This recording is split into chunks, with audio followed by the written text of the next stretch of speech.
Alhamdulillah, nahmaduhu wa nasta'inuhu wa nastaghfiruh wa na'udzu billahi min shururi anfusina wa min sayyi'ati a'malina. May yahdihillahu fala mudilla lahu wa may yudlil fala hadiya lahu. Asyhadu an la ilaha illallah wahdahu la syarika lahu wa asyhadu anna Muhammadan abduhu wa rasuluh. Allahumma shalli wa sallim wa barik ala sayyidina Muhammadin wa ala alihi wa sahbihi ajmain. Amma ba'd. Senang sekali saya pada siang hari ini bisa berada di hadapan Bapak Ibu sekalian, Tuan Guru. Banyak yang saya belum kenal secara pribadi, tapi mudah-mudahan insya Allah nanti saya bisa berguru lebih lanjut. Baik, alhamdulillah pada hari ini kita masih diberikan nikmat sehat dan nikmat Islam sehingga kita bisa berjumpa pada hari ini. Insya Allah nanti saya akan berbicara mengenai yang disebut dengan kristologi. Sebenarnya tadi sudah banyak sekali yang dibicarakan oleh guru kita, Buya Abu Dinda. Makanya tadi saya sebelum pakai pulang, nggak ngomongin semua tadi maaf. Ya, mohon maaf kalau saya mungkin banyak bercanda ya, soalnya supaya nggak ngantuk nih. Ya, mungkin kita sekarang sering dengar ya, kristologi itu apa sih gitu kan? Kristologi adalah salah satu bidang ilmu yang mempelajari tentang posisi Yesus Kristus atau Isa Masih di dalam agama kekristenan. Kalau kita di Indonesia mendengar ada agama Kristen dan Katolik, sebenarnya istilah itu kurang tepat. Yang tepat adalah di dalam agama kekristenan ada yang namanya agama Katolik dan agama Protestan. Ini dua-duanya sebenarnya adalah kekristenan. Sebenarnya ada lagi Ortodoks, nanti ada gereja-gereja timur. Itu juga semuanya merupakan kekristenan. Katolik dan Protestan hanya bagian daripada kekristenan. Di Indonesia juga ada gereja Ortodoks juga ada. Nah, cuma ada yang dikasih, ada yang di Jakarta Selatan loh.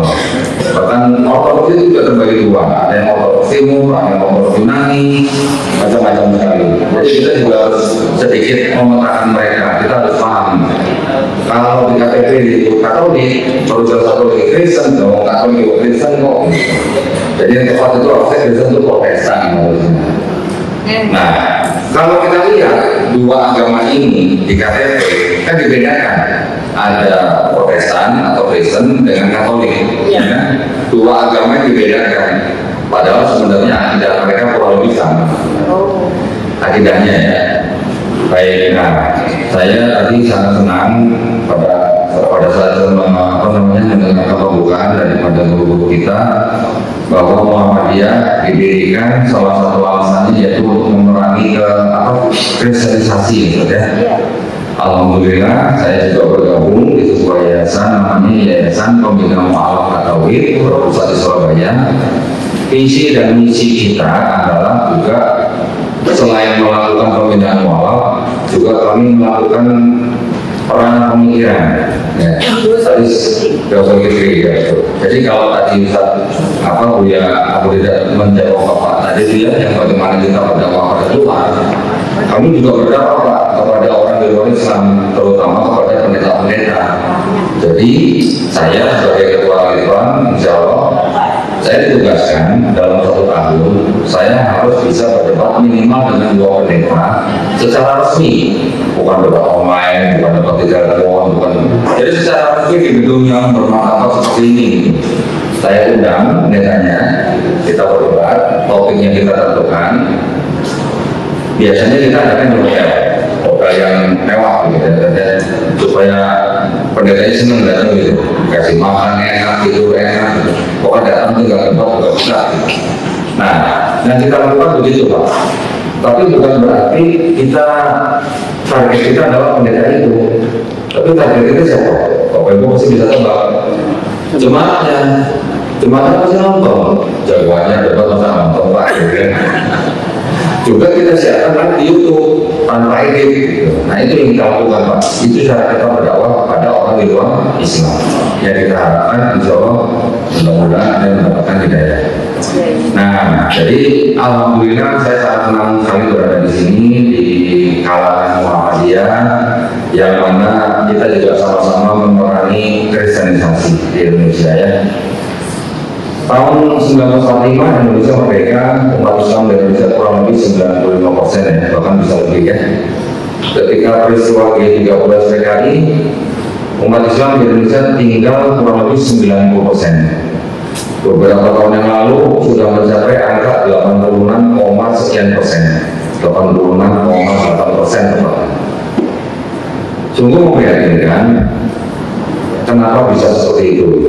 Karena memang di dalam Kristen, seperti tadi Ustaz Abu kita jelaskan, Kristen adalah agama misi yang memang sangat-sangat agresif.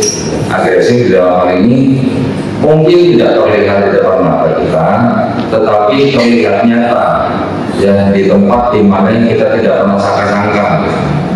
Ibu-ibu hati-hati, anaknya, putra-putrinya jangan sampai lepas daripada akidah ya.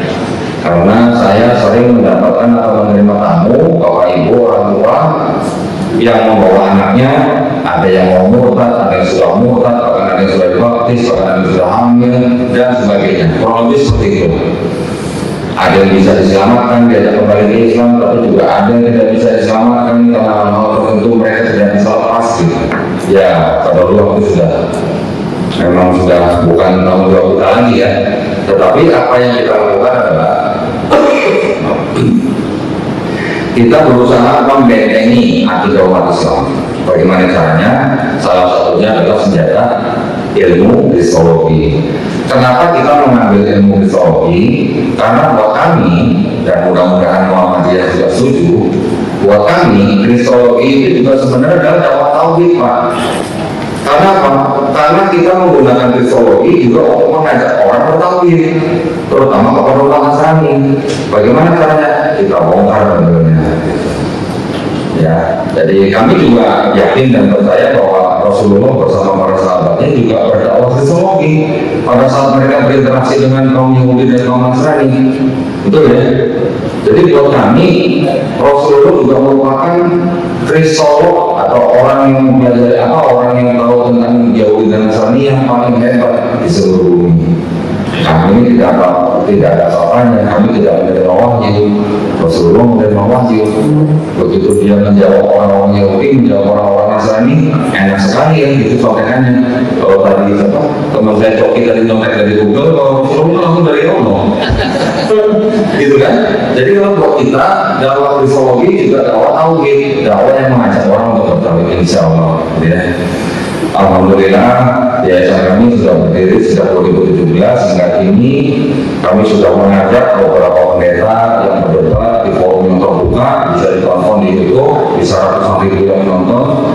Dan juga kami juga melakukan hal-hal beli gereja, sama seperti Muhammadiyah.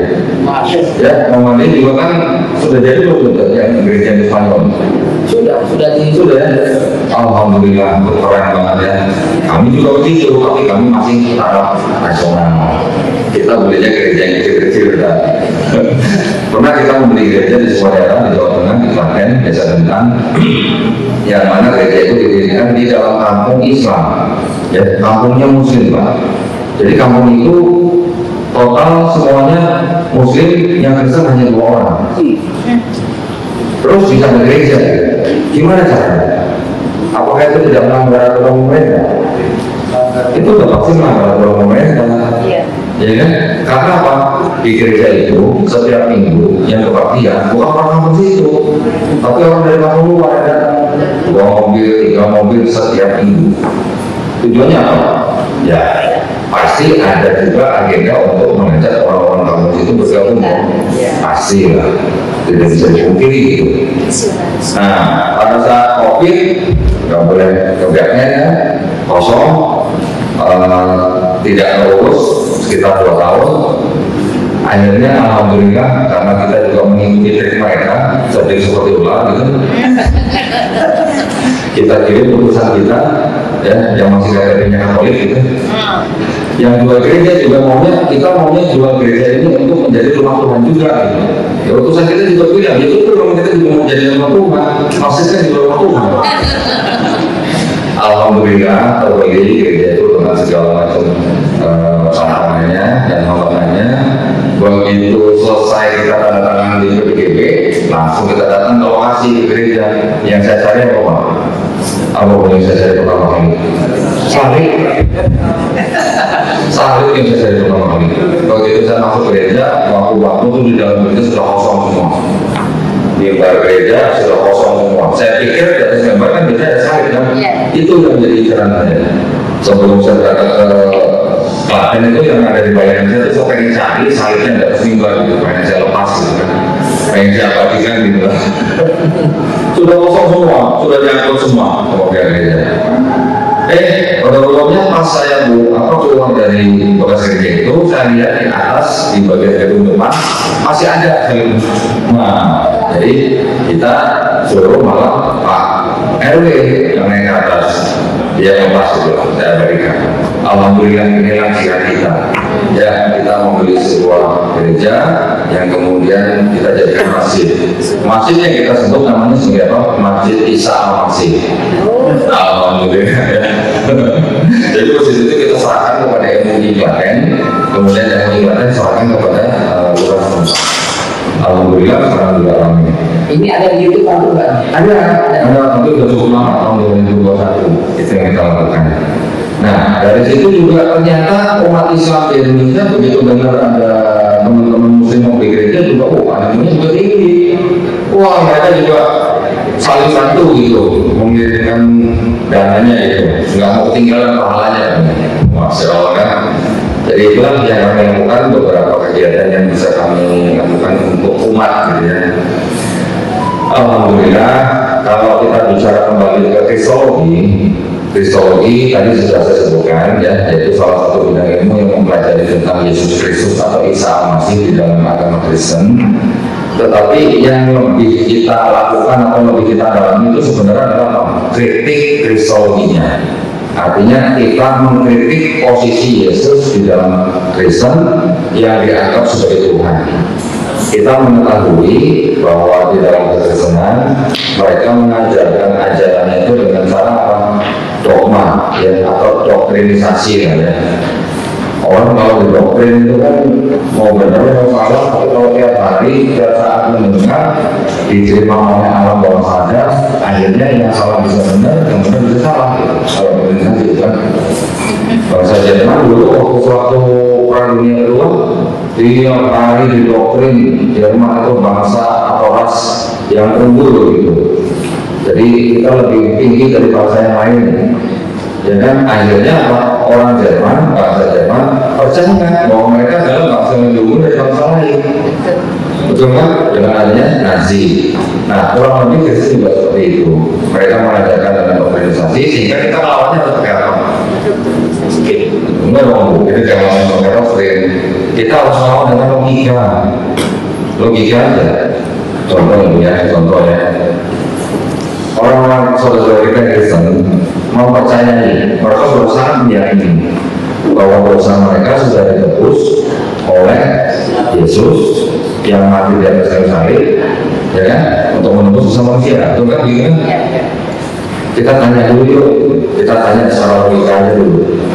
Berarti Yesus sebelum turun ke bumi, dia sudah tahu belum kalau dia bakal mati di atas kayu salib? Kira-kira kalau ada sekali itu Tuhan sebelum turun ke bumi, sebelum mati di atas kayu salib, dia tahu kan dia bakal mati. Logikanya harusnya tahu kan?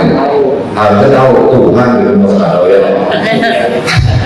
Tapi kalau suatu pribadi yang punya misi, dia datang ke muka bumi untuk menyelamatkan umat manusia dengan cara mati di atas kayu salib, bahasa sederhananya boleh yang kita sebut misinya itu misi bunuh diri. Boleh, karena misinya apa?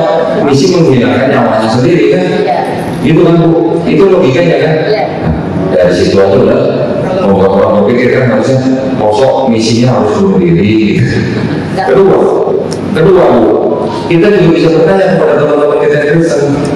Kalian percaya sebagai orang Kristen, kalian sudah selamat, karena dosa kalian sudah ditebus, dengan mati Yesus di atas kayu salib. Kalau jika seandainya kalian punya kesempatan sebagai orang Kristen melihat Yesus yang mau disalib, Yesus yang kalian cintai mau disalib, kira-kira kalian mau lari seperti murid yang lain, atau kalian mau nolong Yesus supaya tidak disalib, atau mau menolong lagi untuk yang Yesus? Kira-kira gimana? Logis nggak pertanyaan saya? Logis kan? Kalau orang yang cinta Yesus, itulah kalau orang tua ibu mau disalib, kira-kira ibu nolong? Pasti nolong dengan nolong nyawa itu ya. Jadi rata-rata orang-orang Kristen jemaat ya, bukan sudah belajar teologi tinggi-tinggi, orang dengan logika sehat ditanya begitu, mereka jawab secara spontan, saya nolong Yesus supaya nggak disalib karena cinta Yesus, gitu kan? Itu saya balikin, kalau kamu nolong Yesus tidak disalib, kamu harus ketemu solusinya. Oh iya, kamu mikir, oh iya gitu. Tapi ada juga yang bilang nggak apa-apa, dosa saya nggak apa-apa. Yang penting saya nolong Yesus supaya nggak disalib karena saya cinta Yesus. Itu sudah merusak dogma mereka kan? Sudah merusak dogma mereka. Ada orang-orang murtad yang sudah murtad masuk dalam Kristen. Saya tanya begitu, berpikir ulang, alhamdulillah dalam Islam. Ada yang begitu. Ada juga orang yang hanya untuk berdiskusi dengan saya tanya begitu, akhirnya masuk Islam, ada juga. Alhamdulillah. Jadi yang kita lakukan adalah melakukan perang logika. Kita melawan dogma mereka dengan logika. Nanti mereka kemudian Tuhan itu maha kuasa. Karena dia maha kuasa, kita manusia tidak boleh membatasi kuasa Tuhan. Mereka kan bilang biasanya yang level-level pengikir atau pendekar gitu. Karena Tuhan maha kuasa, dia bisa jadi apa aja termasuk jadi manusia. Artinya maksudnya Tuhan jadi Yesus gitu. Ya kan? Jadi manusia atau untuk menebus dosa manusia. Gimana kita menghadapi pernyataan-pernyataan seperti itu? Ini buat ibu-ibu ini penting nih, karena ibu nanti bisa mengajari anak-anaknya nih. Ya, buat bapak-bapak juga nih, kalau bapak-bapak mungkin lebih banyak di kantor nih, saya nyangka ibu-ibu yang harus menjaga anak-anaknya nih. Mereka bilang, karena Tuhan maha kuasa, maka dia bisa menjadi apa saja termasuk untuk manusia untuk menyelamatkan manusia. Ada yang memang karena begitu besar kasih Allah kepada dunia ini sehingga dia oleh hanya menggugah pada sebab terjadi kepada dia memperoleh sampai kekal, gitu ya. Jadi kita tanya aja, kan kita sudah punya nih akidah di dalam Islam nih, kita sudah mengenal sifat Allah, ya kan? Bagaimana mungkin dua sifat bisa menyatu di dalam satu entitas? Ya, mungkin nggak kira-kira kalau saya melihat, tapi saya juga buta? Nggak mungkin. Mungkin nggak kalau saya memang pintar, tapi sekaligus juga bodoh? Sekaligus gitu, pada saat yang sama, di entitas yang sama, kan tidak mungkin. Jadi kalau mereka berkata Tuhan maha kuasa, maka dia bisa berkuasa, bisa jadi apa aja, termasuk jadi manusia. Ya kita tanya aja, bisa Tuhan jadi iblis? Ya, kita tahu kan sifat Allah maha benar, maha baik. Iya, maha baik. Kalau manusia atau iblis gimana? Manusia tidak mungkin maha suci, manusia tidak mungkin maha benar, manusia adalah tempatnya salah, iblis juga tempat yang jahat. Bagaimana mungkin Allah yang mempunyai sifat yang baik-baik, yang benar, bisa pada saat yang sama menjadi manusia, iblis yang tidak maha gitu. Itu jawaban yang simpel sebenarnya. Karena hal-hal seperti itu sering sekali diungkapkan oleh para misionaris Kristen, gitu kan ya.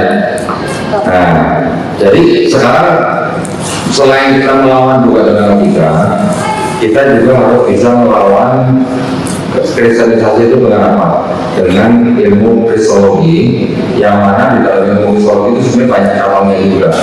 Tidak hanya bicara mengenai hal kecil tadi seperti logika, tapi kita juga harus mempelajari sejarahnya mereka. Ya, sejarah timurnya agama Kristen. Terus kita juga yang paling penting apa? Mempelajari kitabnya mereka.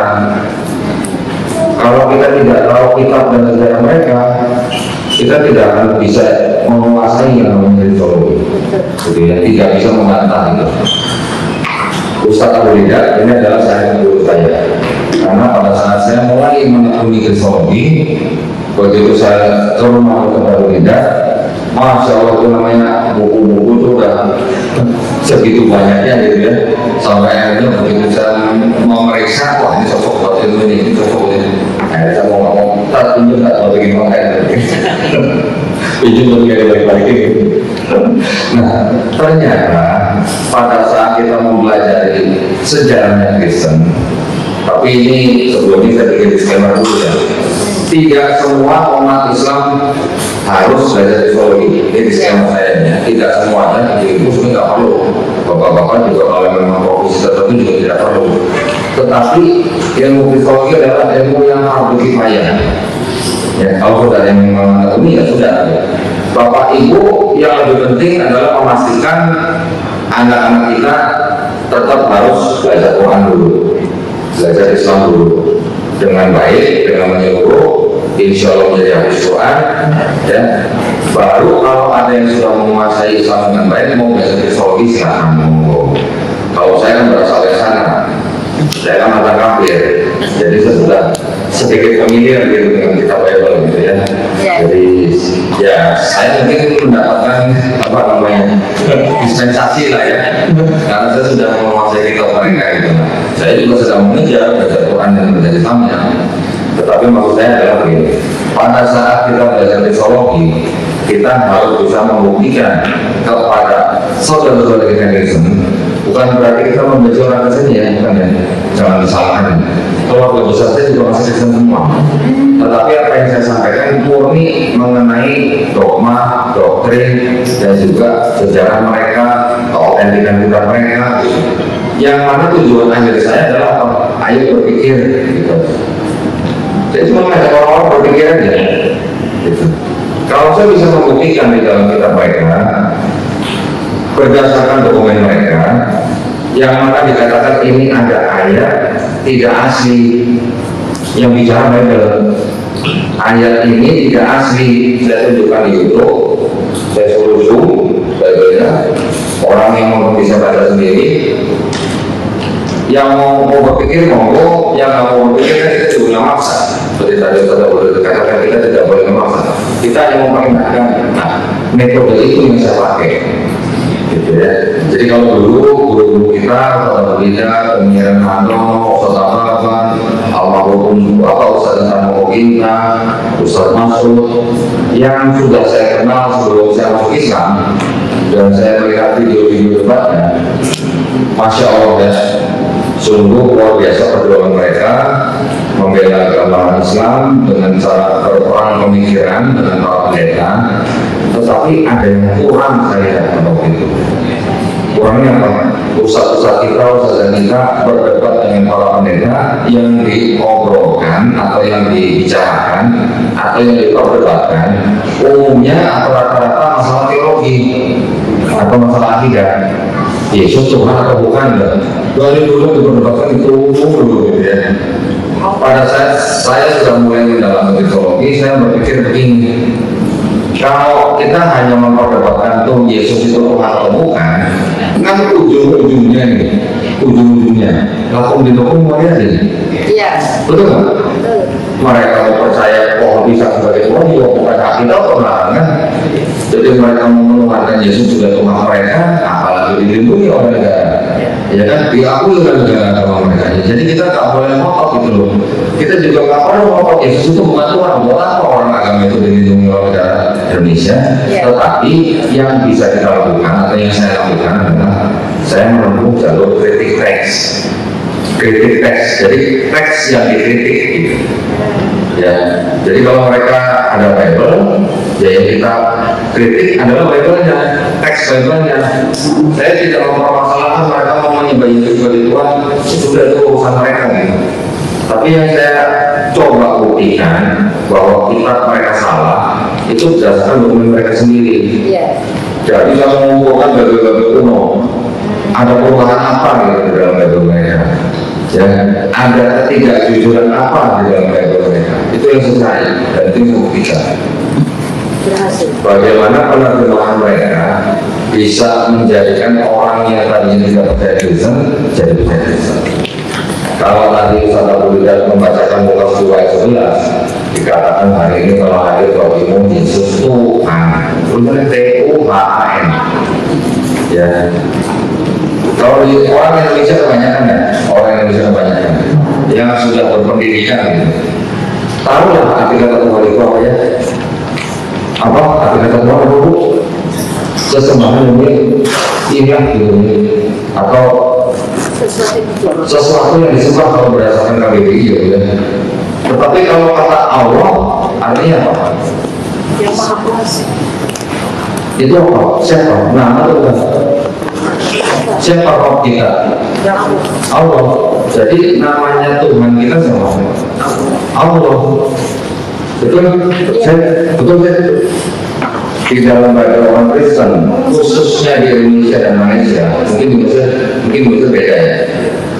Bible di Indonesia dan di Malaysia, khusus kata Allah itu bukan nama. Nah, bukan nama kalau di bahasa orang Kristen. Tapi apa? Sebutan, title, ya, gelar, bukan nama kalau di bahasa orang Kristen. Saya lupa bawa orang bisa bawa ya.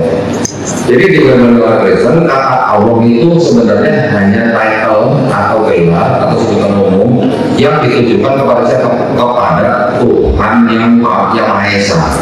Dalam hal ini di dalam orang Kristen khususnya di Perjanjian Baru mereka sebut dengan Bapa, atau yang dianggap Yesus berdoa pada Bapa atau Yesus menyebut Tuhannya Bapa. Kata Allah itu ditujukan untuk Bapa itu, Bapa ya. Kata Tuhan ini ditujukan kepada Yesus. Sedangkan kalau kita baca Bible bahasa Inggris, kalau God itu diterjemahkan ke bahasa Indonesia siapa? Tuhan. Tetapi sama orang Kristen Indonesia, kata God itu diterjemahkan menjadi kata Allah. A-L-L-A-K, A-nya besar. Bingung nggak kita kalau berdasarkan KBBI? Bingung nggak? Harusnya God itu dalam bahasa Indonesia Tuhan, tetapi diterjemahkan dalam Bible menjadi Allah. Itu yang menjadi masalah. Ketika kita tanya apa bedanya Tuhan dan Allah kepada orang Kristen, ada yang bilang sama aja, ada yang bilang Allah itu Tuhan yang di surga, Tuhan itu adalah Allah yang berkarya di bumi, macam-macam dengan segala macam penafsiran itu. Tetapi sama-sama gelar, bukan nama. Jadi namanya siapa? Kalau yang Bible itu, mereka menggunakan nama siapa? Yang di dalam kitab Perjanjian Lama. Di Perjanjian Lama ada sebenarnya 7 nama Tuhan dalam tradisi Yahudi ya. Dalam 7 nama Tuhan dalam tradisi Yahudi siapa aja? Eloah, Elohim, El Shaddai. Kemudian ada satu nama yang terdiri hanya dari 4 huruf, Yod-He-Vav-He, tulisannya YHWH. Orang Kristen menyebut Yahweh, padahal orang Yahudi nggak kenal Yahweh, nggak ada orang Yahudi sebut Yahweh, nggak ada. Kata Yahweh tidak ada orang Kristen. Kemudian yang terakhir namanya baru saya bawa. Dari 7 nama ini, yang dianggap paling suci adalah yang nomor 6, yang Yod-He-Vav-He itu. Orang Yahudi untuk menyebut nama ini, mereka mengganti dengan sebutan apa? Adonai atau Hashem. Ya, jadi kalau Adonai, Hashem. Kalau Adonai itu dalam bahasa Arabnya bisa disejajarkan dengan kata Roh, Tuhan. Kalau Hashem itu bisa disejajarkan dengan kata nama itu. Ya, nama itu. Jadi Yod-He-Vav itu kan nama, tapi tidak boleh disebutkan karena orang Yahudi sangat dilarang untuk menyebutkan kata yang makhluk itu. Yang boleh menyebutkan khusus hanya imam besar mereka yang disebut dengan Kohen Gadol, yang mana mereka boleh menyebutkan hanya 1 tahun sekali ketika mereka masuk dalam kemah perjanjian. Nah, ini udah berbeda ya. Kalau kita sudah bicara Yahudi, kita juga harus mengenal nih kitabnya orang Kristen itu apa, gitu. Bagaimana sejarahnya, berasal dari mana. Saya ada beberapa slide di sini yang mungkin bisa saya berikan. Nah, ini ya. Kalau yang ini saya membuat begitu banyak kotak-kotak di situ untuk menggambarkan bagaimana Kristen terpecah. Ya. Dan di situ juga saya menggambarkan bagaimana Kristen terbentuk. Jadi mulai terbentuk sampai terpecah. Ntar saya jadi dulu ya.